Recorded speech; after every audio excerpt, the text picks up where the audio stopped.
Animals அதெல்லாம் இருக்கு. ஆனா இந்த இடத்துக்கு வந்தும் நம்மளால பாதுகாக்க முடியாம நிறைய அனிமல்ஸ் இருந்திருக்கு. அதையும் நம்ம எப்படி ஈஸியா பாதுகாக்கிறதுக்குறத அந்த ரெட் டேட்டா புக்ல பாதுகாக்கிறாங்க. இதுல வந்து நிறைய இருக்கு. என்னென்ன அப்படின்னா இந்த டேட்டா புக்ல வந்து நிறைய நேம்லி ட்ரெண்டட் இருக்கு. நேம்லி ட்ரெண்டட் அப்படின்னா நீங்க ஒரு விஷயத்த செய்றீங்க, அந்த விஷயத்த இன்னும் நம்ம எப்படி அட்வான்டேஜா பாதுகாக்கிறது. அதாவது ஒரு விஷயத்த நம்ம அது வந்து தப்பாவும் வரலாம், கரெக்டாவும் வரலாம். ஆனா அந்த இடத்துல நீங்க ஒரு அனிமல் இருக்கு, ஆனா அந்த இடத்துல அந்த அனிமலை நீங்க சேவ் பண்ணணும் அப்படின்னா அதுக்கு நீங்க அட்வான்டேஜும் இருக்கு, டிஸ்அட்வான்டேஜும் இருக்கு. இப்ப அந்த அனிமலோட வேஸ்ட் வச்சு நிறைய எர்த் வார்ம்ஸ் அதெல்லாம் இருக்கு. அப்ப அங்க இருந்து இன்னொரு தாவரம், அதாவது பிளான்ட்ஸ் உருவாங்க. அப்ப இந்த அனிமல்ல இருந்து டிஸ்அட்வான்டேஜும் இருக்கு, அட்வான்டேஜும் இருக்கு. இப்ப நம்ம ஃபர்ஸ்ட் வந்து அட்வான்டேஜ் பார்க்கலாம். It helps to evolve the population of a particular species. அதாவது இங்க உள்ள அனிமல்ஸை நம்ம பாதுகாத்து அந்த அனிமல்ஸை இன்னும் நம்ம அதிகரிக்கணும், ரீப்ரொடக்ஷன் பண்ணணும். அதே மாதிரி the data given in the book can be used to evolve the species of the global level. அதாவது இந்த இடத்துக்கு வந்தக்கப்புறம் நிறைய அனிமல்ஸ் இன்னும் அதிகமா உயிர் பொழைச்சிருக்கு. அதே மாதிரி சில ஸ்ட்ரீட் டாக்ஸ்க்கெல்லாம் யாராவது ஆக்சிடென்ட் அந்த மாதிரி இருக்க இடத்துல அந்த டாக்ஸையும் இங்கே பாதுகாக்கிறாங்க. அதே மாதிரி it provides guidelines for implementing measures for protecting endangered species. First இப்போ எக்ஸாம்பிளுக்கு டெல்லியில ஒரு லயனுக்காக ஒன்று வச்சிருக்காங்கல்ல, அது என்ன அப்படின்னா இப்போ அந்த லயன் தான் சின்னதாக இருக்கும்போது அதை வளர்க்குறாங்க. ஆனால் இது இப்போ வரைக்கும் அவங்க எல்லாரையும் கடிக்காம அது இருக்குல்ல, அந்த மாதிரி ஒரு கைட்லைன்ஸும் இந்த ரெட் புக் டேட்டாவில் வச்சுருக்காங்க. And disadvantage of the red data, அதாவது இந்த ரெட் டேட்டா புக்ல இன்கம்ப்ளீட், அதாவது பாதுகாத்து இறந்து போற அதிக அனிமல்ஸ் இருக்கு. அதே மாதிரி அதாவது 1964ல சரியா இன்ஜெக்ஷன் அப்புறம் மெடிசன் அதெல்லாம் இல்லாதனால இறந்துருக்கு.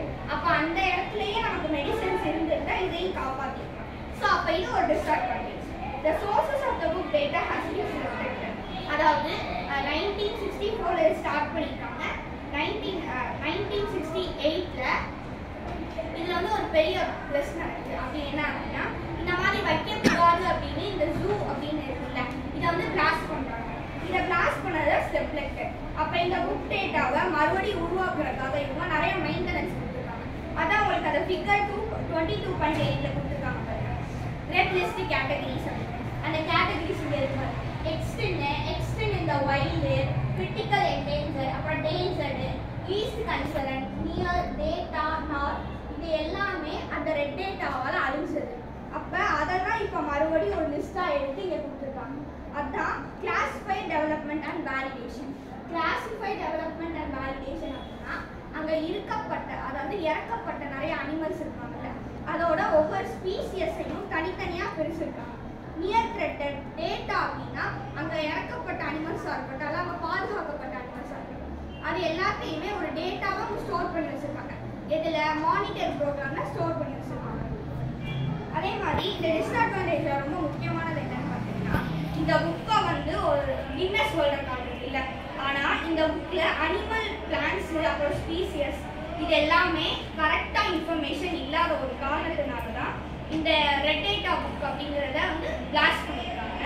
ஆனால் இதுக்கான இன்ஃபர்மேஷன் எல்லாமே மைக்ரோபைட்ஸ் அப்படின்னு ஒரு உயிரினம் பற்றியில அந்த உயிரினம் கிட்ட இருந்து ஒரு பென்ட்ரைவ்ல எடுத்துருக்காங்க. அதாவது இந்த மைக்ரோபைட்ஸு, அப்புறம் பிளான்ஸ், அனிமல்ஸ் இதோட வீடியோஸ் எல்லாத்தையும். ஆனால் இந்த எல்லா வீடியோஸையும் இவங்க பிளாஸ்ட் பண்ண ஒரே காரணத்தினால தான் ரெட் லிஸ்ட் கேட்டகரி அப்படின்னு கிளாசிஃபைட் டெவலப்மெண்ட் வேலிடேட்டிங்ல இவ்வளோ பெருசாக ஒரு கொடுத்துருக்காங்க. இது எல்லாமே என்னன்னு பார்த்தீங்கன்னா எக்ஸ்டிங்க்ட், அதாவது ஒரு வைல்டு அனிமல்ஸோட பிக்சர்ஸ் தனியாகவும், கிரிட்டிக்கல் என்டேஞ்சர் அதாவது அடிப்பட்டு கிடக்கிற ஸ்ட்ரீட் டாக்ஸ் இல்லைன்னா பட்டர்ஃப்ளை. இப்போ வந்து பட்டர்ஃப்ளை அப்படின்னு சொல்லும்போது இப்போதைக்கு அவ்வளோவா இல்லை, ஆனால் ரொம்ப ரேரான பட்டர்ஃப்ளைஸ் தான் அதிகமாக இருக்குல்ல, அந்த மாதிரி ரேரான பட்டர்ஃப்ளைஸ்க்காக தான் கிரிட்டிக்கல் என்டேஞ்சர், அப்புறம் டேஞ்சர் ரொம்ப மோசமாக இருக்கிற இப்போ லயன் அப்படின்னு சொல்லும்போது ரேரான லைன்லாம் இருக்குல்ல, அதெல்லாம் ரொம்ப மோசமாக இருக்குல்ல, டேஞ்சர் அப்படின்னு சொல்லிட்டு அதில் தனியாக கேட்டகரி. அதே மாதிரி least concern, near, data, not இது எல்லாமே அந்த மாதிரி லீஸ்டாக இருக்குது. அதுக்கப்புறம் red data books of India. இந்த red data books of India என்ன சொல்றாங்கன்னா, இந்தியா as a mega